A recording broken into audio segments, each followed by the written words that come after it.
હું રાઠવા શ્રીકુંજ કુમાર, આમ આદમી પાર્ટી છોટાઉદેપુર તાલુકા પ્રમુખ.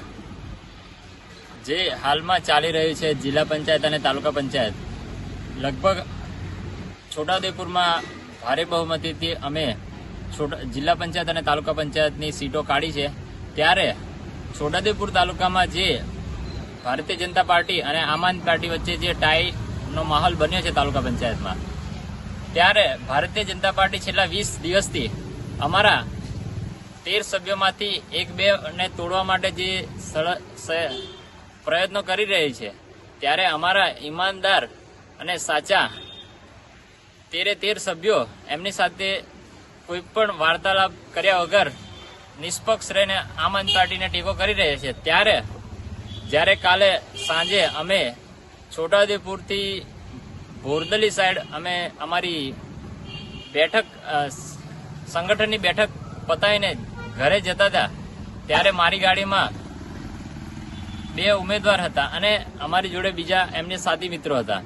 ત્યારે છોટાઉદેપુરથી એકલબારા જતા વચ્ચે વસેડી ગામે અમે જ્યારે પેટ્રોલ ભરાઈને નીકળ્યા, ત્યારે છોટાઉદેપુરથી અમારી પાછળ બ્રેઝા અને બોલેરો લઈને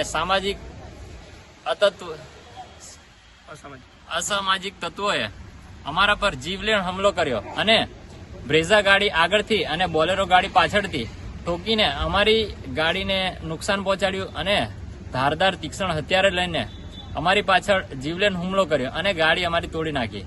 ત્યારે અમે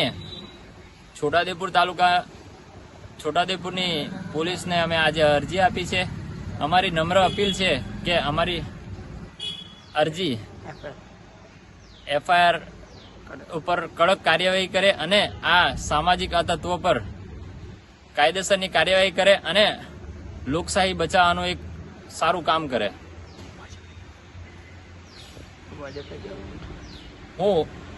હું ભારતીય જનતા પાર્ટીને કહેવા માંગુ છે, જો તમે કામ નથી કર્યા ત્યારે જ તમને આ હાર આપી છે, તો હવે તમે લોકો આ હાર સ્વીકારો અને જનતાએ જે વિશ્વાસ આપીને જે આમ આદમી પાર્ટીને અને તમારી પાર્ટીને બી જે ટાઈનું આપ્યું છે એની પર ખરા ઉતરો અને આવનાર વિધાનસભામાં બી તમે કેવી રીતના તમને નુકસાન થયું તેના પર કામ કરો, નહીં કે લોકોને હેરાન કરવાનો.